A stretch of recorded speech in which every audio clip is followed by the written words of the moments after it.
मुख्यमंत्री एकनाथ शिंदे यांनी लालबागचा राजा सार्वजनिक गणेशोत्सव मंडळाला भेट देऊन लालबागच्या राजाचं दर्शन घेतलं।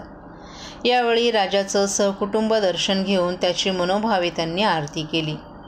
राज्यातील जनतेला सुखी, समाधानी, आनंदी ठेव। राज्यातील बळीराजाच्या सर्व अडचणी दूर कर।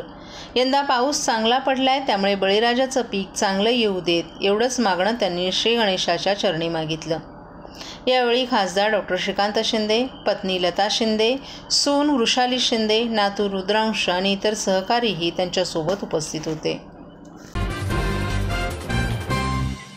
ठाण्याच्या उथळसर वाकरवाडी परिसरात राहणारे राजू धाना पुणे हे गेल्या 60 वर्षांपासून आपल्या घरी गणरायाची प्राणप्रतिष्ठापना करत असून या गणेशोत्सवानिमित्त विविध सामाजिक आणि शैक्षणिक देखावे ते साकारत असतात। गेल्या वर्षी धाना पुणे यांनी जेजुरीचा देखावा साकारला होता, तर यंदाच्या वर्षी चाळ संस्कृती या विषयावर आकर्षक असा देखावा त्यांनी साकारलाय। सध्या ठाणे शहरांमध्ये मोठमोठी गृहसंकुलं उभी राहत आहेत, त्यामुळे चाळ संस्कृती कुठेतरी लोप पावत चालली आहे। यासाठी या चाळ संस्कृतीची आठवण करून देण्यासाठी हा देखावा साकारण्यात आल्याची माहिती धाना पुणे परिवारानं दिली आहे। कोलवाड मित्रमंडळानं यावर्षी गणेशोत्सवात एक नाविन्यपूर्ण आणि पर्यावरणपूरक सजावट केली आहे, ज्यामध्ये मोती आणि मण्यांचा वापर करून एका भव्य काल्पनिक महलाची रचना साकारण्यात आली आहे। या सजावटीमध्ये भारतीय परंपरेचा पायघटक असलेली मण्यांची कला वापरण्यात आली आहे। मूर्तिकार दीपक चंद्रकांत गोरे यांनी शाडूमातीपासून श्री गणेशाची मूर्ती साकारली आहे, जी पूर्णपणे पर्यावरण स्नेही आहे। अथर्ववेदात उल्लेख केलेल्या मण्यांच्या विविध प्रकारांचा आणि त्यांच्या औषधी गुणधर्मांचा संदर्भ देत मंडळानं यावर्षीच्या देखाव्यासाठी मण्यांची अनोखी सजावट केली आहे। या सजावटीसाठी 300 किलो मण्यांचा वापर करण्यात आलाय, ज्यामध्ये 6 रंगाचे 1,20,000 नग मणी वापरले गेलेत। या संपूर्ण सजावटीचं कार्य कोलवाड मित्रमंडळाच्या कार्यकर्त्यांसह महिला आणि लहान मुलांनी केलं आहे। ही संपूर्ण सजावट भारतीय परंपरेतील मोती आणि मण्यांच्या कलाकुसरीला समर्पित असून त्यातून गणेशोत्सवाच्या पारंपरिक आणि सांस्कृतिक महत्त्वाचा सन्मान करण्यात आलाय। कोलवाड मित्रमंडळ आमच्या यावर्षी मंडळाचे 43वे वर्ष आहे आणि दरवर्षी आम्ही नाविन्यपूर्ण असा देखावा सादर करतो आणि पर्यावरणपूरक असा देखावा असतो। यावर्षी आम्ही मणी आणि मोत्यांपासून एक सुरेख असा महल सादर केलेला आहे। त्यात लाकडाचा वापर आणि पेपरचा वापर करून आम्ही तो पर्यावरणपूरक असा देखावा सादर केला आहे। त्याला आम्हाला 300 किलो मणी आणि मोती लागलेले आहेत आणि जवळजवळ 1,20,000 मण्या एवढ्या लागलेल्या आहेत या देखाव्याला। आणि आमची श्रींची मूर्ती पण शाडू मातीची आहे आणि ती पण पर्यावरणपूरक आहे। आम्ही पर्यावरणपूरकाचा भान ठेवूनच आम्ही दरवर्षी देखावा सादर करतो आणि हा देखावा आम्ही असे बाहेरचे कमर्शियल असे कोण आर्टिस्ट नाहीये, तर मंडळातले महिला, मंडळातले सभासद, लहान मुलं यांच्या माध्यमातून आम्ही हा देखावा सादर केलेला आहे। मंडळाच्या माध्यमातून आम्ही 10वीच्या मुलांचा सत्कार आणि मोतीबिंदू शिबिर, आरोग्य शिबिर आणि रक्तदान शिबिर या दर एक वर्षभर आमचा हा कार्यक्रम चालू असतो। महाराष्ट्रातील भगिनींना आधार देणारी राज्य शासनाची मुख्यमंत्री माझी लाडकी बहीण योजना। या योजनेअंतर्गत अल्प उत्पन्न गटातील 21 ते 65 वयोगटाच्या भगिनींना मिळणार दरमहा 1,500 रुपयांची मदत। अर्ज करण्यासाठी 31 ऑगस्ट 2024 पर्यंत मुदतवाढ। कुटुंबाचं वार्षिक उत्पन्न 2.5 लाख रुपयांपेक्षा कमी असलेल्या महिला पात्र। कुटुंबाकडे पिवळं किंवा केशरी रेशन कार्ड असल्यास उत्पन्नाचा दाखला आवश्यक नाही। पांढरं रेशन कार्ड असेल किंवा रेशन कार्ड नसेल तर कुटुंबाचं वार्षिक उत्पन्न 2.5 लाखांपेक्षा कमी असल्याचा दाखला आवश्यक। योजनेसाठीचा ऑनलाईन अर्ज नारी शक्ती दूत ॲप वरून किंवा पोर्टलवर भरता येईल। ज्या भगिनींना ऑनलाईन अर्ज भरता येत नसेल त्यांच्यासाठी अंगणवाडी, ग्रामपंचायत, वॉर्ड ऑफिस, सेतू सुविधा केंद्रामध्ये किंवा आशाताई बचत गटाच्या CRP यांची मदत उपलब्ध। आता आपल्याला अभिमानाने म्हणता येईल, सुखी आणि सुरक्षित आहे माझी लाडकी बहीण।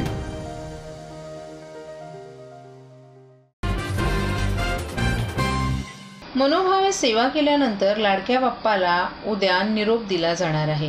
गणपती बाप्पा मोरया, पुढच्या वर्षी लवकर या अशी विनवणी करत वाजत गाजत मिरवणुका निघणार आहेत। या विसर्जन मिरवणुकांवर 9,000 पोलिसांचा 22 तास विशेष वॉच ठेवण्यात येणार असून सर्वत्र कडक पोलीस बंदोबस्त तैनात राहील.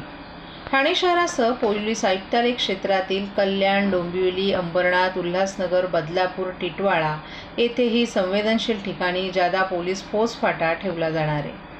CCTV कॅमेऱ्यांसह अत्याधुनिक तंत्रज्ञानाचा देखील वापर पोलीस करणार असून महिलांच्या सुरक्षेला अधिक प्राधान्य देण्यात येणार आहे.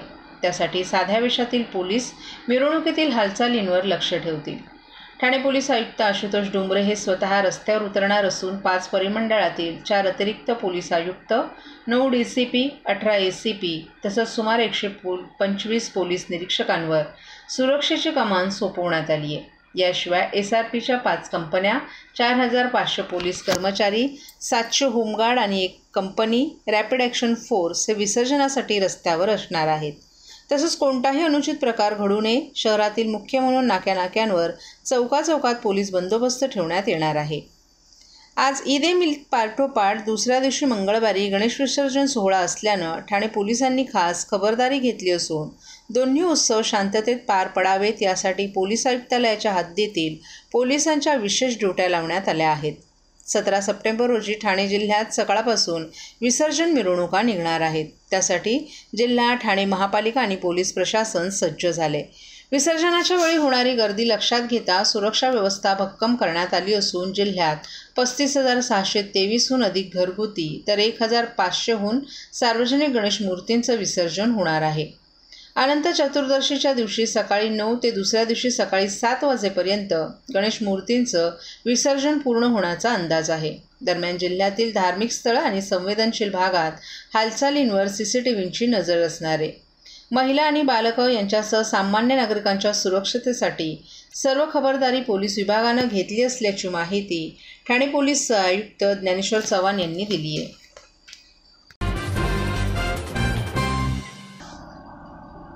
पाचपाकाडी येथील उदयनगर येथे 26 जानेवारी 1979 रोजी काही तरुणांनी एकत्र येत विधायक उद्देश ठेवून गणेशोत्सवाची सुरुवात केली. फक्त गणेशोत्सवापुरते मर्यादित न राहता या तरुणांनी सामाजिक सांस्कृतिक क्षेत्रात आपला झेंडा रोवलाय. त्यामुळे 46 वर्षांपूर्वी लावलेला नरवीर तानाजी सार्वजनिक गणेशोत्सव मंडळाचा वेल गगनाला भिडलाय. आज हा गणेशोत्सव ठाण्याचा राजा म्हणून राज्यभर ओळखला जातोय. यावर्षी विष्णू दशावतार साकारणाऱ्या ठाण्याचा राजा अर्थात नरवीर तानाजी सार्वजनिक गणेशोत्सव मंडळानं 1979 पासून शहीद स्मारक, राजवाडा, महाराष्ट्राचं संस्कृती दर्शन, हिंदू मुस्लिम एकतेचे प्रतीक असलेला काश्मीरमधील चरार-ए शरीफ दर्गा, स्वातंत्र्यानंतरचा भारत, स्वातंत्र्य लढ्यातील ठाणे शहर, मराठी माणसा जागा हो, भारतीय संस्कृतीचं दर्शन घडवणारी कलाकृती, युवा शक्ती, गणेश दरबार, मीनाक्षी मंदिर, गुंफा मंदिर, पार्वती महल, राजस्थानी कलाकृतीचं दर्शन घडवणारा महल, जोधा अकबर महलाची प्रतिकृती, सुवर्ण स्वर्ग अशा वैविध्यपूर्ण सजावटी साकारून केवळ राज्यातच नव्हे तर देशात गणेशोत्सवाची प्रबोधनात्मक परंपरा पोहोचवली आहे. ही परंपरा पोहोचवित असतानाच या मंडळाचे प्रमुख सल्लागार, माजी मंत्री आमदार डॉ. जितेंद्रराव व्हाड यांच्या मार्गदर्शनाखाली नरवीर तानाजी सार्वजनिक गणेशोत्सव मंडळ सामाजिक कार्यातही आपला ठसा उमटवत आहे. राज्यात निर्माण झालेली आपत्ती असो, गोरगरीब आदिवासी समाजाच्या अडीअडचणी असो, गोरगरीब विद्यार्थ्यांच्या शैक्षणिक समस्या असोत, आरोग्य शिबिरे असोत, मंडळांचे कार्यकर्ते हिरिरीने पुढे येऊन स्वतःला सामाजिक कार्यात झोकून देतात. मंडळाचे अध्यक्ष संदीप पवार, कार्याध्यक्ष प्रदीप कांबळे, उपाध्यक्ष संदेश प्रभू, सरचिटणीस रमेश चौधरी, खजिनदार दीपक भांगरत आणि त्यांचे सहकारी गेली अनेक वर्ष सामाजिक समता, सर्वधर्म समभाव या संकल्पनेवर या प्रबोधनाचा वारसा पुढे नेत आहेत.